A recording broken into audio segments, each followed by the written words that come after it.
so much for joining me on Zoom. It's very nice to see you. How are you doing? Doing great. It's good to be here. Yeah, definitely. Thanks for Very inviting good me. to see you. Well, no, well, you're very welcome. So I'll just give everyone a brief introduction to you, and then some of the things I say we're going to talk about, maybe talking about, and then I'll let you do some talking, which should make a nice change for people listening, I'm sure.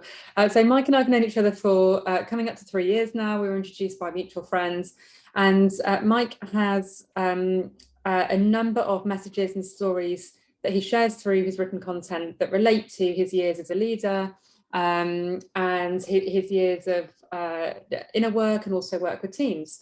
And Mike's approach to leadership is very, very natural, very holistic, and also refreshing, because nothing's taken for granted. No jargon, no just do this because that's how it's done sort of style is ever followed. Mike's adopted timeless principles that just work with people, working with other people, but made them his own. And then he's also brought a lot of his own self-development and personal development into that mix to create a really quite impactful and unique leadership framework.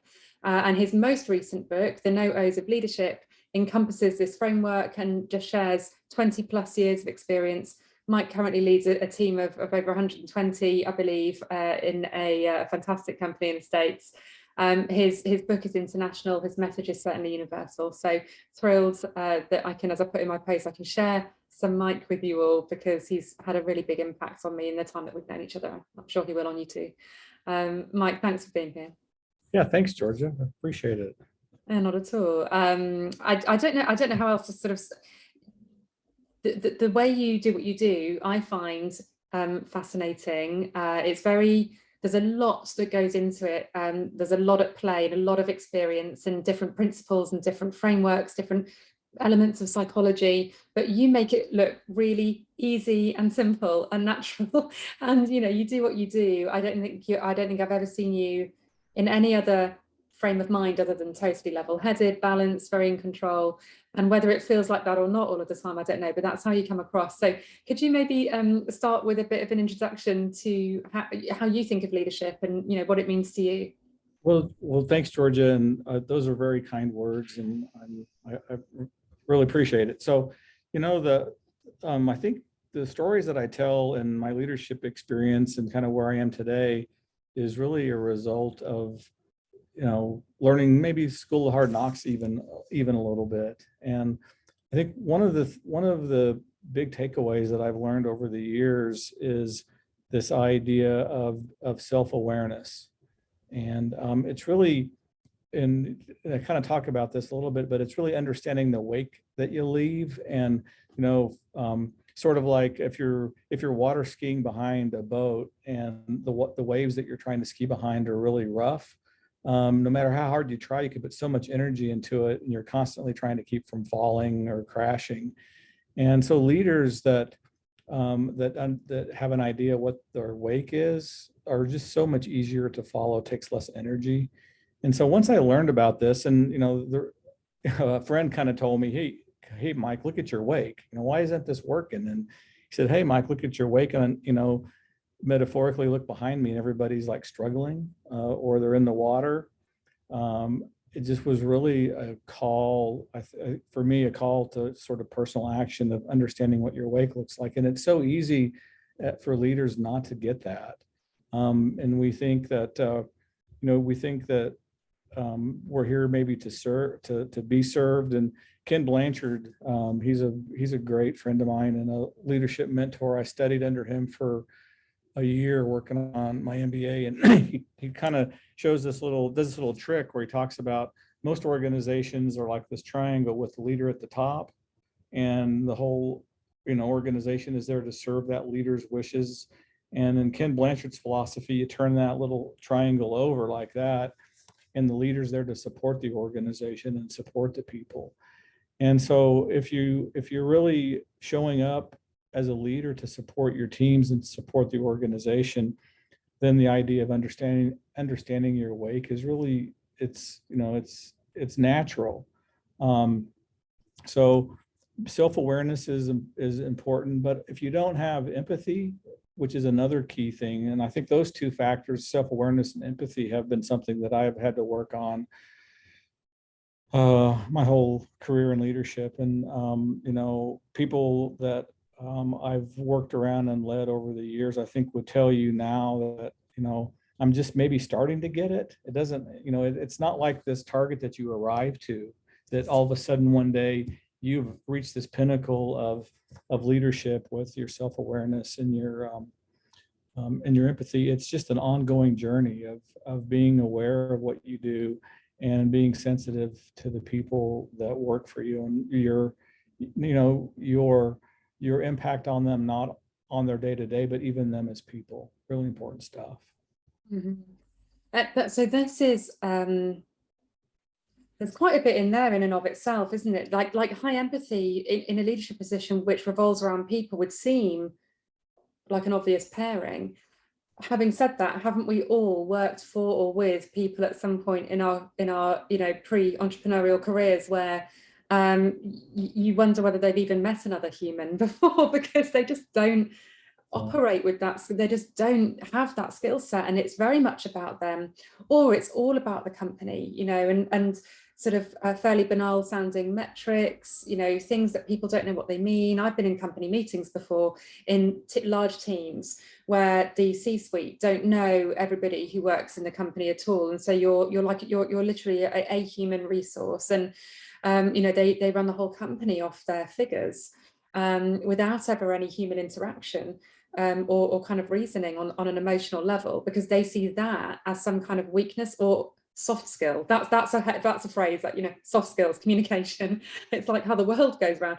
And so, why? How has that happened? How are people? Is it like a power thing? Why is leadership so special and rare? So, I've been a CEO for 20 years, and I've been sort of in the professional work environment for 39, which is seems like that's a long time. And I can remember, this idea of having an open door policy, right? Oh, let's have an open door policy and people can come talk to you. And so I've always maintained that. But I can remember times, 20 years ago when I first started with that, somebody would come into my office. And first of all, if you're going to go to the CEO's office, most of the time there's a little bit of intimidation that goes with that. I mean, it's not really, even if you don't try to be intimidating, just the power differential that exists in an organization and the structure just creates, people are coming in your office and they're probably nervous, right? And so they would come into my office and they would sit down and they would be brave enough to tell me what their concerns were, their thoughts or their ideas, or maybe even share a problem, and then I would spend the next 15 minutes telling them how to fix themselves so they wouldn't have that problem anymore. I look back and I just want to call those people and apologize, right now about that. But if you're going to have an open door policy and you're going to have people come in, just like you said, and really get to know them as people, this idea of self-awareness and empathy is really huge. But what happens, I think, is leaders tend to trip themselves in three primary areas. And part of the story in the book is talking about these three, I call them the no O's of leadership: ego, dinero, and libido. Three different things. And ego is sort of leaders that think the organization and their customers are there to serve them rather than there to serve. Dinero is, it's kind of a play on money, but also, the power that comes with that. Sometimes some people think that, it's just the dollars that count, and really, it's kind of the triple bottom line. It's, businesses have to make money, sure. Even a nonprofit like Electric Cooperative that I work at, we still have to make enough money to pay the bills and have money set aside whenever we get something really bad happens. Just like this weekend, we had a blizzard blow through, and lots of extra expenses that you have to cover. So it's important that this triple bottom line kind of an idea of you have to be financially sound, you have to take care of your people, and you have to take care of your customers or your members. And so dinero is important, but it's also not the one thing. And then, the idea of libido, I mean, certainly headlines give us lots of interesting articles where leaders have sort of libido gone wrong, but it's also just about your energy and where you put it and where your passions are. And if your passion is about serving yourself, there are, in my model, in my vision of leadership, and the call to action I'm having with people is that they aspire to be a leader worth following. And leadership is a great responsibility and a wonderful opportunity, but you impact people's lives for a long time. And so the call to be a leader worth following is really to be self-aware, have empathy, and watch out for those three pretty sticky landmines that can be out there for leaders to step onto if they're not careful, and if they don't sort of reflect on their decisions and their reasons and their motivations based upon those three things. I think they can get themselves into trouble, and those that are able to do that are, I think, going to be much easier to follow. They'll leave a smaller wake, and hopefully they'll be able to reduce friction in the organization. And man, we spend so much time at work. Why not enjoy it? Why not our work lives are so important to us. I mean, if people could come to work and their boss or their leadership team is, understands them and helps them, it's just such a better experience for people to be, and makes a difference. Yeah, absolutely. So I think those three O's make perfect sense. You talk about energy and self-awareness as well. So having that kind of, looking what's going on behind you, taking care of your people is clearly very important. How do you find then that people, especially small business owners, maybe people with small teams, take care of potentially people in quite a hands-on way? So like in large teams, there might be management structures, right? And you might inherit those. So you might improve them. You might need to eliminate some or bring in new ones. But in a smaller arena, which might be more familiar with the people watching this conversation, they might have far more contact with the people that they work with. And how do you find is the most effective way for those leaders to kind of act as glue without being in the operational day-to-day of things? Like, how do they maintain their position leading forwards whilst also being here and being mindful, being aware of what's going on behind them? Yeah. Well, one of the things that about me, Georgia, is that I like music, right? You do. I play guitar, and have done it for quite a while. I wouldn't say that I'm really good, but I'm committed.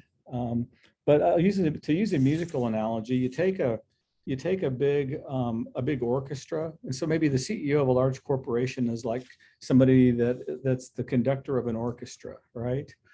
And so what the conductor does is he listens to the music, or she, they listen to the music, and she sees maybe we need a little more volume from the brass, and maybe the string needs to back off a little bit. And so the conductor is basically listening to all this and adjusting it, bringing more into it, taking less out of it. Where things really go crazy, and nobody would ever think a conductor is good, that basically puts down their baton or whatever and walks over and grabs an instrument out of somebody's hand and tells them how to play it. That would just never happen. But that's what CEOs of maybe large organizations tend to do. Well, that scales. So maybe, if you're a solo artist, maybe not so much, but if you're playing with somebody else, and there's 2 or 3 of you, and it's a small musical group, one person may be leading, one person may be playing rhythm, the other person's playing lead, and maybe somebody's doing vocals and harmony if you got one or two or three people, but nobody stops and tells the other person what to do and grabs their instrument and says, hey, you know what, if you would play lead this way, it would be a lot better and it'd make my song seem a lot different. So even in a small organization, where you're an entrepreneur and you've moved, an entrepreneur maybe is moving from a solo artist to, a collaborative situation where it's a trio or a duet or more. It's still that same analogy. Your people need the freedom to play their instrument, and you're coaching them and bringing out what you need, but you don't grab the instrument from them. And, maybe that's a way to do that, is to kind of think of that musical analogy of how that would just totally blow the song if somebody stopped and said, hey, wait a minute, So I would maybe offer that as a suggestion, but also I think it's really important in small organizations because there is so much transparency and, of what's going on, is the leader needs to really understand what motivates them, what's been their leadership experience. And I talk about this idea of a leadership point of view. I wish it was my idea. It's not, it's Ken Blanchard's, but it's a great idea. It's really writing your story as a leader. Why do you want to lead? How long have you, what is your desire to lead? What has been your creative process to get there? Who have been your major influences in your life? What are your values? What does it look like when you're living your values? Because if you have values and your actions don't line up, that could be a problem right away.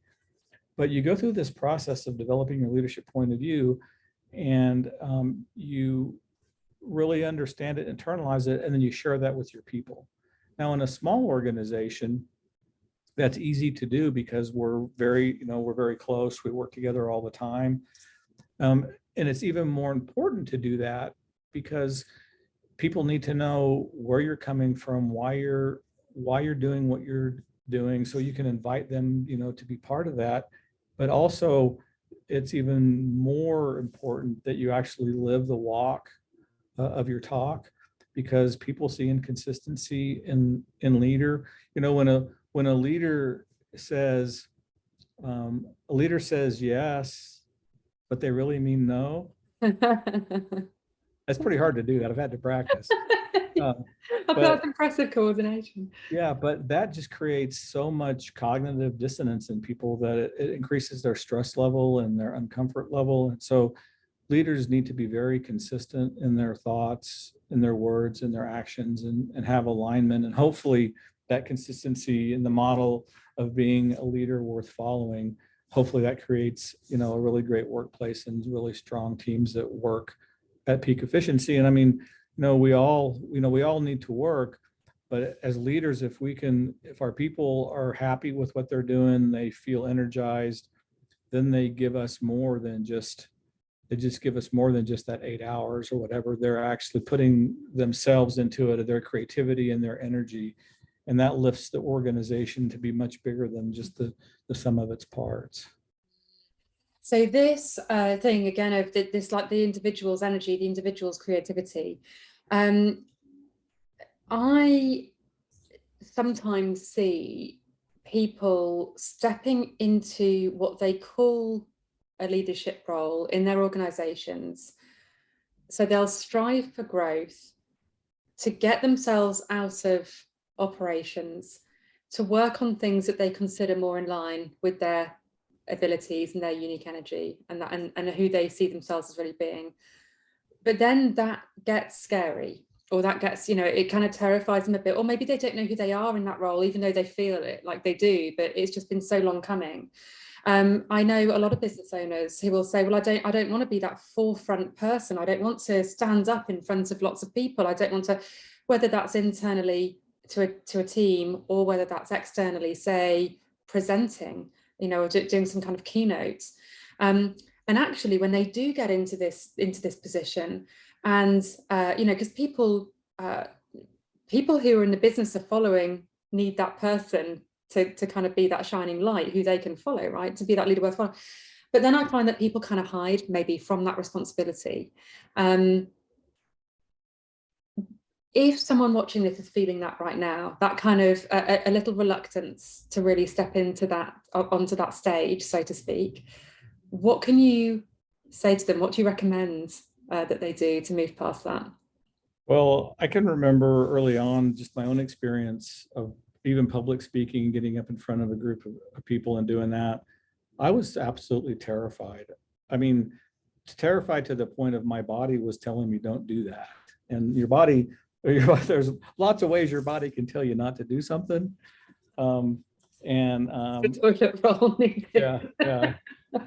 And so, but I think part of it is you know, that's whenever you're feeling stuff like that and you're trying to hesitate, that's an opportunity for you to learn. And so, yes, it's going to be uncomfortable, but just like if you're working out or even doing yoga, you have to hold uncomfortable poses for a while. But when you shift and you have the stretch and then the soak. So remind yourself that the soak is coming, right? When you're up there doing something very uncomfortable, the soak is coming. And that's what you need to think about and not the stretch.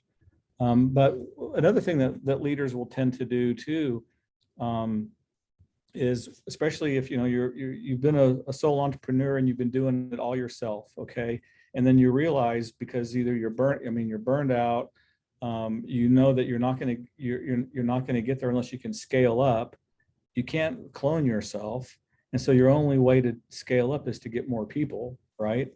And then the only way to reduce the friction is to let go and let your people do what they're going to do, and then you assume more of that conductor role, which is very, very difficult. Entrepreneurs that are able to do that will have success. But I've seen this in business, big businesses as well as small businesses. At the first sign of stress, we basically will either grab the instrument from the other person, or we will go back to our core thing. And I learned this one in martial arts. That when people were competing in martial arts and doing sparring, when you're really, really tired and you're really, really under the ropes, you revert back to that one move that you had that's a good move, whether it was a certain kind of a punch or a kick. Whenever you're under stress, you go back to whatever that core strength is that you might have had. And I see it happen in business. So I have engineers that I need to manage, okay, and lead people. And you put a lot of stress on them, or they put stress on themselves, they just want to go do engineering. And I've had my CFO leaders. I've seen this happen with CFOs or accounting managers, where you put a stressful situation, and they just want to go back and run a spreadsheet. And so when we get ourselves under stress, we tend to go back to what that core thing is. And for me, I'm an engineer, right? And so over the years, when I got under stress with things, I just wanted to go back and think about it, right? And study the problem. So if we know this about ourselves, again, self-awareness, and we've gone through this process of the leadership point of view, and we know why we're here, what we're doing, what our strengths were, how we want to lead, what our values are. When we do experience stress, we can catch ourselves before we go back and do that spreadsheet or analyze the problem another 100 times.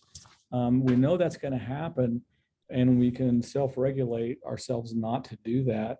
And I think that's really important for entrepreneurs who are trying to scale.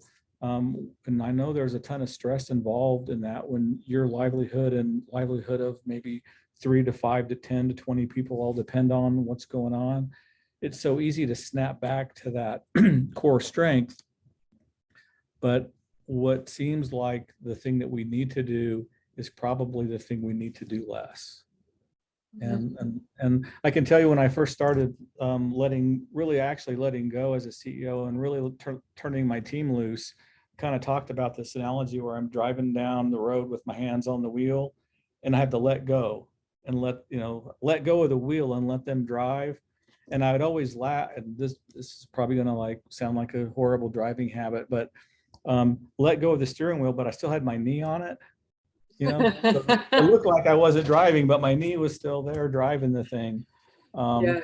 And you have to do the scariest thing as a leader to get the most success out of your company and your people. And I think that's letting go, because Yeah. if your company will only be as good as you, until you let go and let other people in. And I tell some stories about that and how our organization really began to grow and really accomplish things when I finally stopped grabbing instruments out of people's hands, stopped playing the song in the middle of the melody to tell them what to do, and really started focusing on what my values were, who I was as a leader, and making sure that I walked the walk. And you know, fortunately, the no O's of leadership have been something that I've learned by watching leadership failures over the year. And I've had my failures on those. I mean, I have ego that has like got into the way. I've made decisions based on money when I should have had decisions based on people. And you know, I've been so passionate about and so in love with ideas that I had that I couldn't let go, that I should have probably let go, because you know that just wasn't good for the organization. And so I know what that feels like, and I know the difficulty. And by telling the stories in the No O's book, my hope is that, you know, people can cut the cycle time to be a better leader and really embrace this movement to be a leader worth following, because I think it will make the world a better place. And you know, maybe you can't get the whole world to do it, to think about it, but you know, if we could just get a few places, a few pockets of this idea going, then we'll impact lives and make the difference in people's lives, which I think is, you know, that's what I'm interested in these days, is making that impact and hopefully making the world a little better place, a little bit at a time. Yeah, thank you, Mike. And the book certainly does that. I've been fortunate enough to see the book come to life. And now that it's out, my copy just arrived. Actually, it's just downstairs from Amazon yesterday. And so I really recommend this book. The No O's of Leadership is available on Amazon. It is, you know, what Mike says about it being kind of impactful and doing its bit towards helping leaders to make positive change in organizations. It really is that at even just on a basic day. It's far more than that, actually. It really is you feel like you have Mike as your personal guide through reading this content, and it's something that I think is very underserved in the world of business, in the world of entrepreneurship, and certainly over the last 2 years. But really, it's been pushing this way for a lot longer than that. There's been this a kind of a surge in business communities to have more soul, you know, in organizations and in brands, you know. And coming at this from my perspective as a publishing consultant and someone who helps people build their personal brand by publishing content, you know, branding is not like a logo or a color palette or a slogan, or it really isn't. That style of branding and marketing is very outdated now, and you don't see that now in newer companies or companies wanting to attract, for example, real A players into their teams, because actually it takes far more. It's really about that personal connection, and that's what you bring out, Mike. Could you talk to us about you know, how this makes companies appear from an outside perspective, then looking in? So this is what happens under the hood, behind the scenes, right, between leaders and their teams. What about if you're a potential client or someone just coming across that business for the first time? If the 3 O's are really kind of, you know, having a wild day, what does that do to how the company is positioned? Well, you know, culture, I mean, that, you know, it really goes to building culture. When you talk about building a brand, you know, as an entrepreneur, or culture as a company, and those are the culture. Your culture is sort of the unspoken ways that you go about of getting things done. And as humans, we get things done. You know, the processes and things that we follow to accomplish things, the more that we can do those without having to think about it, the more automatic they become, the better. And so if you're in a company or a person who's automatically stepping on those landmines, I mean, the wake will be so much around you that people just, they won't want to be part of that. If you can create a company that really is built around this idea of leaders worth following, not just the CEO, but everybody in the company is a leader. You're a self-leader, you're a team leader, you're a department leader, you're a leader of the organization. To the extent the whole company, the whole organization sort of can embrace this company, these concepts, then people will be attracted to that. So your A players, I mean, we've hired some people just in the past couple of years. We've always done a really good job of hiring, but all of a sudden we have had people come say, I want to work for your company. And that's like, wow, yeah, I'm leaving this toxic environment because I want to work for you. Well, I can't pay as much as what they did over there. I don't care. I'm not about that. I'm about wanting to make a difference and be part of that. And so I think the value that we can bring to ourselves by creating this culture of leaders worth following, people are attracted to that, and so are customers. People are attracted to that. And we're a not-for-profit electric co-op, and we've been in existence along with many others across the US just to serve our members. And people, when I talk to people about our business model and what we do, it's like, man, how could I do that? How could I, get power from you? And I have to say, well, just got to move to Northeast Wyoming and we got you covered. So it is really the idea of creating a culture or a brand. People understand and they recognize that, even if they feel it in their gut and they know when they fit in, and they will come. Those players will come, and those customers will be there when they see that your organization is an organization, staffed and supported by leaders worth following. Thank you. So talking of leaders worth following then, thinking about communication and vision, which is obviously very important when building teams, when building brands, whichever way you want to look at it.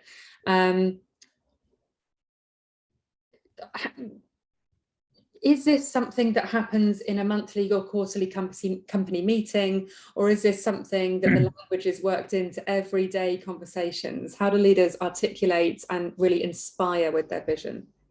Yeah, it's a great question. And I think I've done it when I first came to Powder River and first started really leading.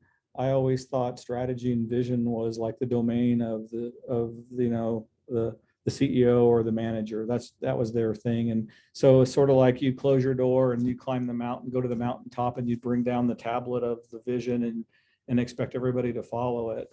And I did that for many years, and I could never understand why a really great vision and a compelling vision and a compelling story people wouldn't just, they wouldn't own it. They wouldn't take it. There's always resistance, I mean, people would like do it, but they just wouldn't, they wouldn't embrace it.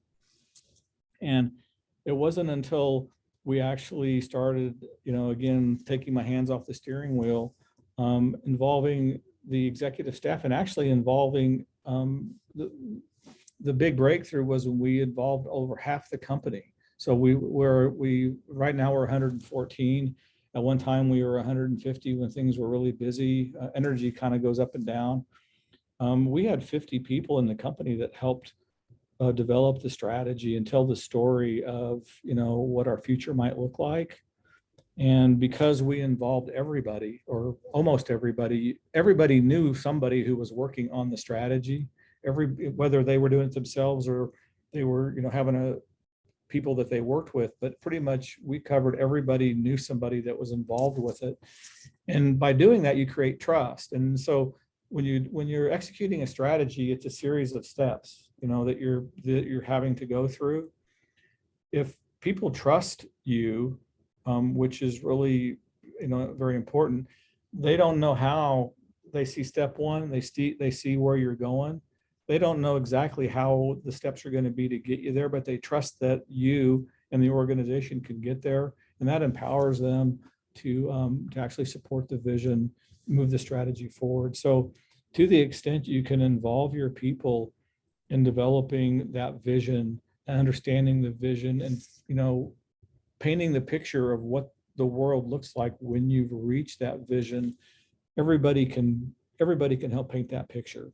Whether it's painting a picture or weaving a tapestry of your future, everybody can help with that. And when they do, it becomes theirs. And when it's theirs, it becomes powerful and unstoppable.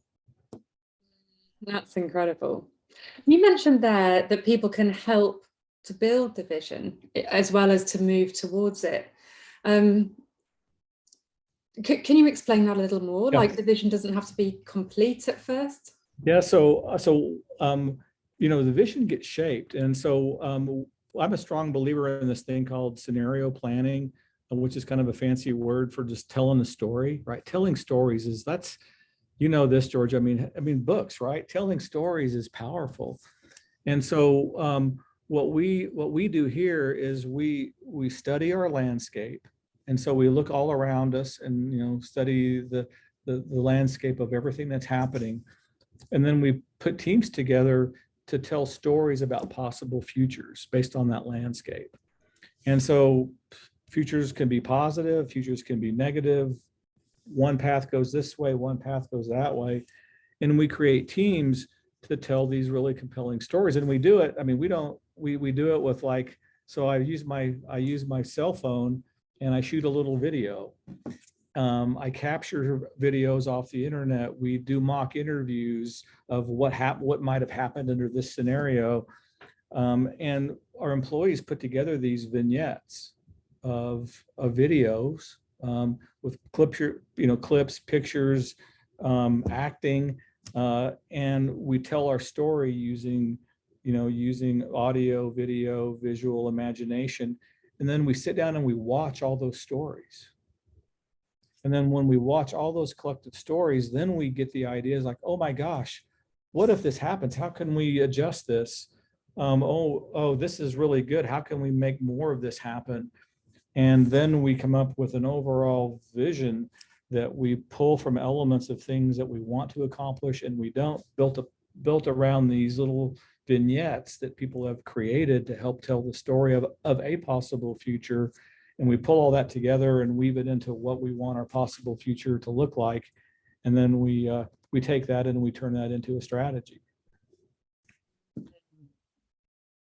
So this is what I mean. You make this sound so natural. So I think that might, I think that's something that a lot of people probably need to grow into, and just that mindset shift to going from being this total solo entrepreneur or rugged individualist, I've heard another coach call it, into someone that can conduct an orchestra, so to speak, and bring in so many different people's kind of ideas. And it's quite an abstract exercise as well. How about that mindset shift? Yeah, well, just talking about it got me all excited again for and it's sort of amazing because stories are powerful, and that's how as humans, that's how we can convey information, we can convey emotion, and we can recall all through this idea of storytelling and making that part of our leadership journey. In the book, I tell tons of stories, and people can learn from that and remember, and those stories become part of your culture. And then when your culture is well defined and strong, it's easy for people to get things done without reams and reams and reams of policies and directives. They just know what the right thing is, and people do it. Incredible. Well, it's a magical field, actually. Clearly, a very vibrant and creative way of thinking and working. And I'm excited that you're making this the norm in companies. I'm excited for you, but I'm also incredibly excited for the lucky people that get to work with you and learn from you. I think if we take the next sort of few minutes to start to wrap this up, but please share any tips or insights you haven't covered yet that you'd like to, and please also let people know where they can find out more about you, your website, and the sort of work that you might be able to do with them. So thanks, Georgia. You know, the stuff that I talk about isn't anything that I invented. You know, it's stuff that you can do lots of research on, and you know, kind of figure it out. I think what I've tried to do is condense 20 years of experience and some pain on my part, and you know, some pain on other folks' part, into something. It's also been a proven exercise, because I've been developing my leadership team here at Powder River, you know, for many years to get to where we are. And these ideas and these thoughts and these concepts this isn't just something that I'm theorizing. This is like proven stuff that actually works. So I would say, first of all, you know, grab the book. You know, it's going to be, it's hard paperback copy now. It's available for Kindle in a few weeks. And I'm determined to also do the audio. That's going to take a little while. But I'm on LinkedIn. You can find the No O's of Leadership is on LinkedIn, and then my personal LinkedIn. You can find me there. Those probably would love to connect with folks. And you know, I do I do lots of coaching right now with folks, from heads of state agencies to just I was doing some coaching with a friend of mine who she's a solo entrepreneur that owns the best pizza place in Northeast Wyoming.